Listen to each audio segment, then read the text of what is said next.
नमस्कार दोस्तों।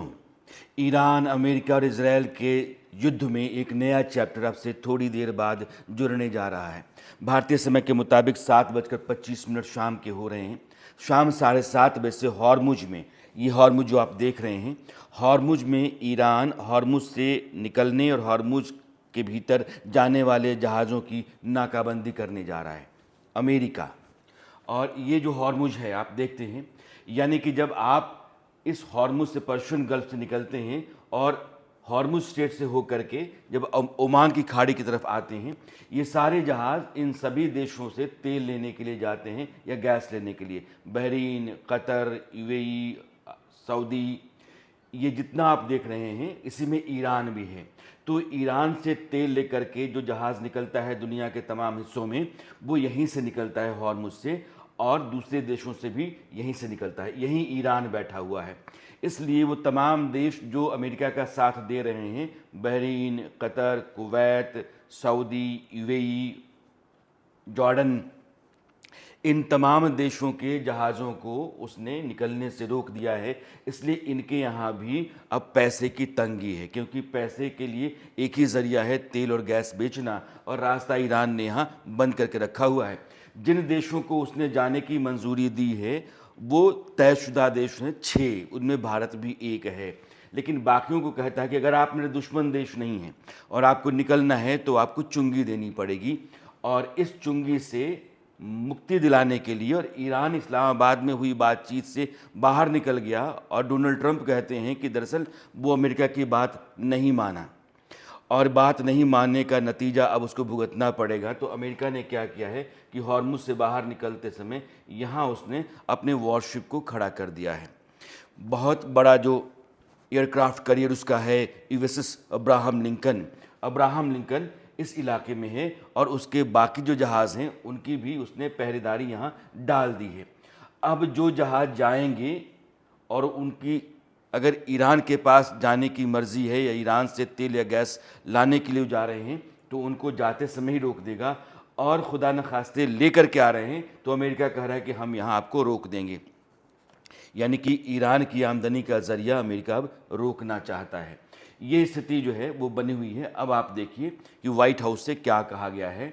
Effective immediately, the United States Navy, the finest in the world, will begin the process of blockading any and all ships trying to enter or leave the Strait of Hormuz। ये Donald Trump कह रहे हैं, यानी कि हम सब जहाज़ों की तलाशी लेंगे, ईरान से आने, ईरान को जाने वाले के अलावा उन सभी देशों से जो उस वहाँ से तेल भेज रहे हैं, उन जहाज़ों की निगरानी करेंगे, तलाशी लेंगे कि तुमने क्या ईरान को टोल चुकाया, और टोल चुकाया है तो फिर हम तुमको रोक लेंगे। यानी कि ईरान को टोल मत चुकाओ। अब वहाँ से निकलने के लिए अगर ईरान को टोल नहीं चुकाओ तो ईरान निकलने नहीं देगा। चुका करके बाहर निकलो तो आप कहते कि हम रोक लेंगे। अमेरिका दरअसल हॉर्मुज को खुलवाने की जगह पर बाकी दुनिया के लिए हॉर्मुज से निकलने के बाद भी एक समस्या खड़ा कर रहा है।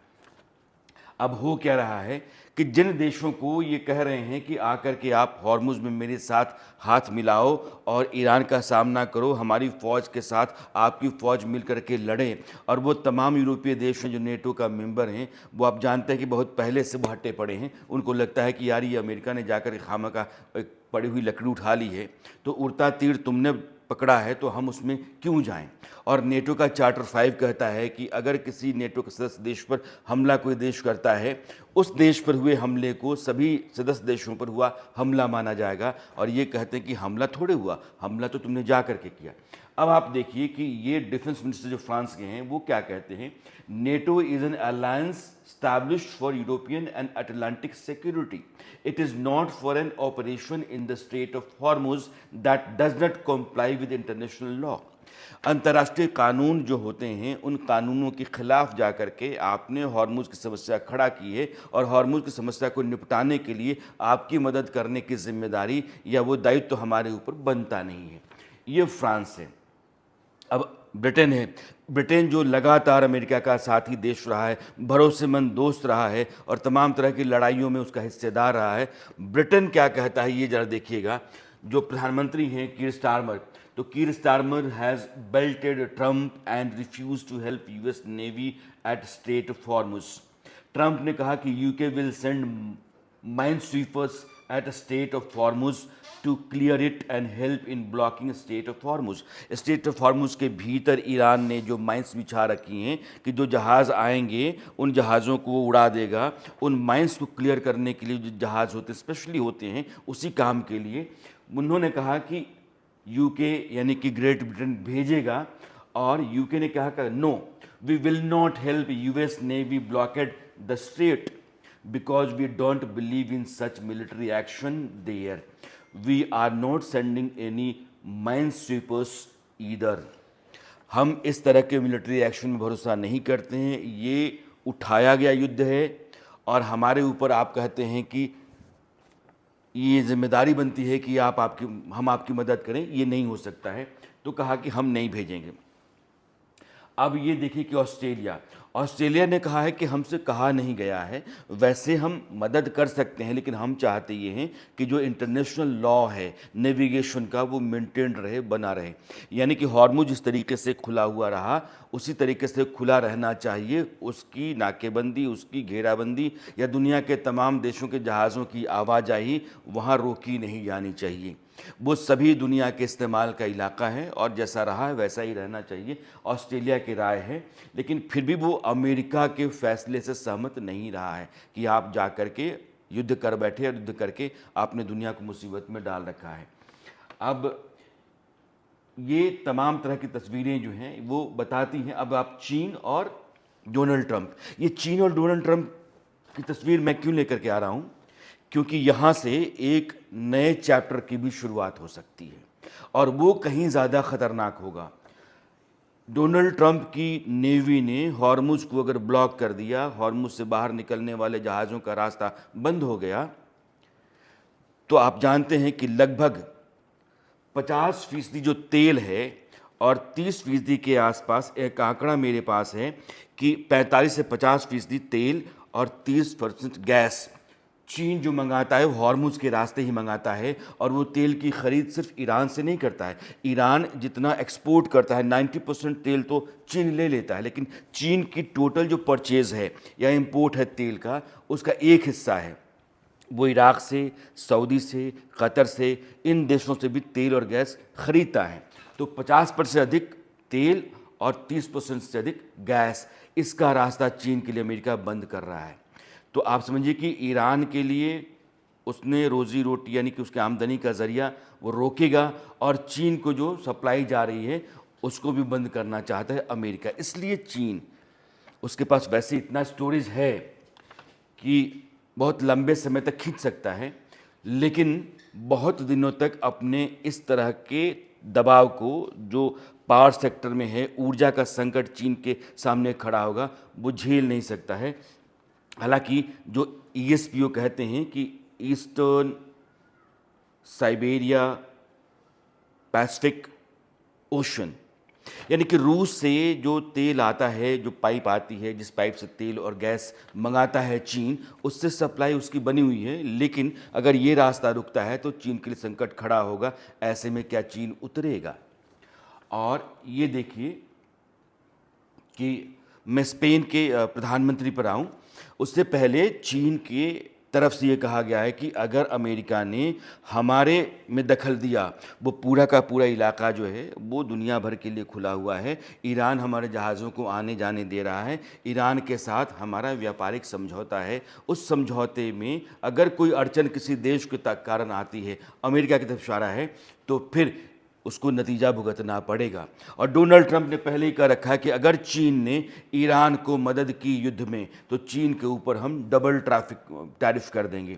यानी कि डोनाल्ड ट्रंप की धमकी चीन को है और चीन की तरफ से चेतावनी अमेरिका को है। और यह जो चेतावनी धमकी की स्थितियां हैं ये टकराव में बदल सकती हैं और टकराव फिर आखिरकार क्या युद्ध में बदलेगा, ये एक प्रश्न है जिसका सीधा सीधा जवाब अभी दुनिया में किसी के पास नहीं हो सकता है। अब क्या हो रहा है यह भी देखिए कि डोनाल्ड ट्रंप कैसे अपने दोस्तों को धीरे धीरे खोते चले जा रहे हैं और एक नया पोल तैयार हो रहा है। बहुत संभव के इतिहास में ईरान और अमेरिका के युद्ध को चीन के अचानक से ताकतवर होने और उसके खेमे में बहुत बड़े देशों के, खास करके यूरोप के देशों के आकर के खड़ा होने और अमेरिका की एक तरफ जाकर के अकेला पड़ जाने का संकेत दे रहा होगा, या इस तरह से उसको दर्ज किया जाएगा। अब ये स्पेन के जो प्रधानमंत्री हैं उन्होंने अभी चीन का दौरा किया है, और पेड्रो सांचेज 2 बजे ट्रंप ने क्या कहा, ये अब देखिएगा, हालांकि ये दौरा पहले से तय है, लेकिन 2 बजे डोनाल्ड ट्रंप कहते हैं कि स्पेन के साथ हम अपने सारे संबंध ख़त्म करेंगे। स्पेन के पास वैसे भी कुछ नहीं है, उसके साथ जो भी हमारा कारोबार चल रहा था, हमारा संबंध चल रहा था, उस संबंध को हम खत्म करेंगे। सुनिए जरा। And Spain didn't do it, and now Spain actually said that we can't use their bases, and that's all right. We could use their bases if we want. We could just fly in and use it. Nobody's going to tell us not to use it, but we don't have to. But they were unfriendly, and so I told them we don't want to. Spain has absolutely nothing that we need other than great people. They have great people, but they don't have great leadership. And as you know, they were the only country that in NATO would not agree to go up to 5%. I don't think they would have agreed to go up to anything. They wanted to keep it at 2%, and they don't pay the 2%. So we're going to cut off all trade with Spain. We don't want anything to do with Spain. हम Spain के साथ अपना पूरा कारोबार बंद करना चाहते हैं, हमको स्पेन से कोई लेना देना नहीं है। स्पेन के प्रधानमंत्री पेड्रो सांचेज ने स्पेन की संसद में कहा था कि अमेरिका का राष्ट्रपति दुनिया में जाकर के कहीं भी खड़ा होकर के युद्ध छेड़ देगा और कहीं आग लग जाएगी तो वो सारा का सारा ठीकरा जो है ना धुएं के ऊपर फोड़ देगा। इस आदमी पर भरोसा हमको नहीं करना चाहिए। तालियां बहुत बजी थी, और जैसे ही ट्रंप ने कहा 2 बजे बयान दिया कि हमको नहीं संबंध चाहिए स्पेन के साथ, 4 बजे पेड्रो सांचेज कहाँ पहुँचते हैं? चीन। हालांकि पहले से चीन की यात्रा है, संयोग देखिए, पिछले 4 साल के भीतर सांचेज की 4थी चीन यात्रा है, और चीन के साथ दोनों देशों के बीच के संबंध, भरोसे और व्यापारिक रिश्ते, इन तीनों को लगातार वो बेहतर बनाना चाहते हैं। और सांचेज उस तरह की कड़ी के तौर पर काम करना चाहते हैं जो यूरोपियन यूनियन के 27 सदस्य देशों और चीन के बीच में सेतु की तरह बन जाए, यानी कि दोनों के बीच एक ब्रिज के तौर पे काम करने की स्थिति में या काम करना चाहते हैं पेड्रो सांचेज। अब इसके साथ साथ हंगरी, ईस्ट यूरोप का एक इम्पॉर्टेंट देश है, और हंगरी आप जानते हैं कि वो अभी नेटो का मेंबर है, स्पेन की तरह ही। तो स्पेन, पोलैंड, हंगरी, इन सभी देशों का जो रुख रहा है, रवैया रहा है, इस बार ईरान के युद्ध में अमेरिका को लेकर के वो बहुत टकराव कर रहा है। उनका तीखा बयान रहा है, तीखी टिप्पणी रही है, और अमेरिका, डोनाल्ड ट्रंप, इन दोनों के फैसले को उन्होंने लगातार रद्द किया है। इस युद्ध को उन्होंने गलत बताया है। और हंगरी में क्या हुआ है कि एक ताज़ा घटनाक्रम वहाँ हुआ है। वहाँ एक नई सरकार आई है, और हंगरी में जो विक्टर ऑर्बन थे, विक्टर ऑर्बन 16 साल से वहाँ राज कर रहे थे, वहाँ प्रधानमंत्री थे। लेकिन इस बार जो चुनाव हुए, 16 साल की उनकी सत्ता वो पलट गई, और पीटर मैग्यार्ड, उनको वहाँ के लोगों ने भारी बहुमत से जिताया है। और अगर मैं आंकड़ों पर जाऊं तो 199 जो कुल सीटें होती हैं वहाँ के संसद की, उसमें से 138 सीटें तिस्जा पार्टी जो मैग्यार की पार्टी है, उसको सीटें मिली है, यानी कि प्रचंड जीत है। और इस जीत को इसलिए इम्पॉर्टेंट माना जा रहा है, इसलिए महत्वपूर्ण माना जा रहा है कि विक्टर ओबर्न को ट्रंप ने और नेतन्याहू, इन दोनों ने समर्थन दिया था। अलबत्ता पुतिन ने भी दिया था, लेकिन ट्रंप और नेतन्याहू जिस आदमी का समर्थन कर रहे थे, जिनके लिए वो हंगरी के लोगों से वोट करने की गुहार लगा रहे थे, उस हंगरी ने उस आदमी को रद्द कर दिया। 16 साल बाद उसको सत्ता से बेदखल कर दिया, और वहाँ एक नौजवान नेता पीटर मैग्यार को सत्ता में वहाँ की जनता ने ला रखा है। और यह बताता है कि हंगरी के लोगों की भी अमेरिका, डोनाल्ड ट्रंप के को लेकर के बहुत नाराज़गी है। तो Poland, Hungary, Spain, Britain, Australia, France, Italy, इन तमाम देशों को, कनाडा, इन तमाम देशों का जो पूरा बर्ताव रहा है इस बार डोनाल्ड ट्रंप के ईरान के साथ युद्ध में, वो बताता है कि ट्रंप को लेकर के उनके भीतर एक गहरी नाराज़गी है, और वो भन्नाए हुए हैं कि इस आदमी ने नेटो को बर्बाद कर दिया, इस आदमी ने युद्ध करने के तौर तरीके को या उनकी वजहों को ख़त्म कर दिया है। बेवजह इजराइल के साथ जाकर के आपने ईरान के ऊपर हमला किया, वहाँ की पूरी एक एक एक एक जमात लीडरशिप की और आर्मी के कमांडर्स की आपने ख़त्म कर दी और ईरान को बेइंतहा बर्बाद किया है। स्कूल पर हमला हुआ, स्कूल में बच्चियां मारी गईं सैकड़ों की तादाद में। उन बच्चियों की फ़ोटो लेकर के ईरान की जो टीम इस्लामाबाद गई थी वो पहुंची हुई थी, तो वो भी संकेत था दुनिया को कि देखिए हम उस देश के साथ बातचीत करने आए, देश ने हमारे यहाँ के बेकसूर छोटी छोटी मासूम बच्चियों को बम से मार डाला है, ऐसे देश के साथ भी हम बातचीत करने जा रहे हैं। ईरान इस तरह का सिग्नल दे रहा था। अब हॉर्मुज वाला मामला में फिर लौटता हूँ, क्योंकि ये बहुत इंपॉर्टेंट है कि हॉर्मुज में आज के बाद क्या होगा। ईरान ने कहा है कि हॉर्मुज के बाहर कोई भी नाकेबंदी होती है, हॉर्मुज दुनिया के सभी देशों के इस्तेमाल के लिए है और नाकेबंदी होगी, ईरान के हितों को नुकसान पहुंचेगा तो उसके बाद ईरान को जो बन पड़ेगा वो करेगा। और यहाँ के आसपास के जितने भी बंदरगाह हैं, अगर मेरे बंदरगाह पर जहाज़ नहीं खड़े हो सकते हैं या नहीं आ सकते हैं तो बाकियों के बंदरगाह पर भी हम जहाज़ खड़ा नहीं होने देंगे, नहीं आने देंगे। यानी कि यह नहीं हो सकता है कि आप, हालांकि ईरान हॉर्मुज से निकलने नहीं देगा, लेकिन धमकी इस बात की है कि जो अमेरिका के साथी देश हैं अगर उनके यहाँ नुकसान करेगा तो फिर उनका दबाव अमेरिका पर पड़ेगा, भैया ये स्थितियाँ हमारी ठीक नहीं हैं, आप कोई रास्ता निकालिए।